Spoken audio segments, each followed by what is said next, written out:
नमस्कार। जुन हामीले मेरो जमिन मेरो अधिकार भन्ने स्लोगन लिएर अभियान 24 तारिखदेखि सुरु गर्दैछु। अब 24 तारिख हुन एक दिन मात्रै बाँकी छ।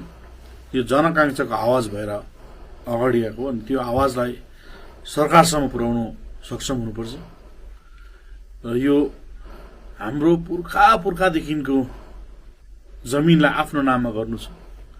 मेरो जमिन मेरो अधिकार भन्ने स्लोगन लिएर हामी भोलि 24 तारिखदेखि अभियान सुरु गर्दैछौँ।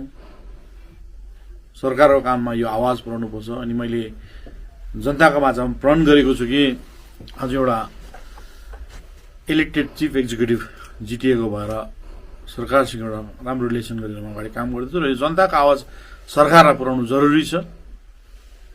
जनभावनाको आकांक्षा सरकारको कानमा पुर्याउनु छ र यो अभियान जुन हामीले सुरु गर्न लागेको छौँ भोलिदेखि 24 तारिखदेखि र यो अभियानमा सबै कमानवासीलाई म तपाईहरुलाई रिक्वेस्ट गर्छु, यो अभियान सबै भेला हुनुपर्छ अनि हाम्रो सन्तानको लागि सबै एकता देखाउने जरुरी छ। बस्तीको बजारको सबै एक हुनुपर्छ। कसैलाई पर्दाखेरि सब एक भएर हाम्रो एउटा गोर्खा सन्तानको परिचय दिनु पनि छ र मेरो जमिन मेरो अधिकारको जुन लडाई छ यसमा कुनै पानी झरी आँधी तुफान बेदीले पनि हामीलाई सिक्नु हुँदैन। हेर्नुस्, यो पुर्खाको जमिन हो। यो जमिनलाई आफ्नो नाममा गर्नु भने संघर्ष गर्नुपर्छ अनि संघर्ष गर्नु सिक्नु पनि पर्छ र यो भोलिदेखिको एउटा जुन मेरो जमिन मेरो अधिकारको संघर्ष, यो संघर्षमा सबैलाई सहभागिता जनाइदिने अनि यो अभियानलाई सफल बनाउनु छ हामीलाई र सफल बनाउनुन्जेल हामी सबै यो अभियानमा लागि पर्नुपर्छ र यो अभियान सफल भएर मात्रै हामी बिसाउनु छौँ भनेर प्रण गरेको छौँ। यो अभियानमा सबै हाम्रो जातिलाई, हाम्रो कमानवासी, बजारवासी, बस्तीवासी सबैलाई एउटा एकताको परिचय दिने बेला आएको छ। कमानवासीको यो जमिन हाम्रो सन्तानको जमिनलाई आफ्नो नाममा पञ्जीकृत गराउनको लागि र भोलिदेखि सबैलाई म रिक्वेस्ट गर्छु, आँधी पानी तुफान झरी हामीलाई कसैले रोक्नु हुँदैन।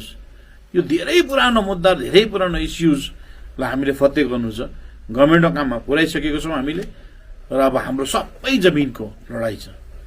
यो मेरो अधिकार मेरो जमिन भनेको यो सबैको आफ्नो आफ्नो अधिकारको लडाई हो। यो अधिकारको लडाईमा भोलि सबैलाई 24 तारिखको दिन दार्जिलिङमा भेट्ने म बाचा दिँदै र आउने दिनमा अझै यसलाई कस्तो रूप दिनुपर्छ समय अनुसार हामीले अगाडि लाने र भोलि मेरो जमिन मेरो अधिकारको इस्यु लिएर सबैलाई पानी झरी आँधी बेरी जस्तै आए पनि हामीले यो आवाज सरकारकोमा पुर्याउनु छ र यो आवाज सरकारलाई तपाईहरुको सहभागिता एकदमै जरुरी छ र सबैलाई भोलि भेट्ने म तपाईहरुलाई आशा राख्दै भोलि भेटौँ फेरि दार्जिलिङमा अनि हाम्रो आवाज बुलन्द गरौँ।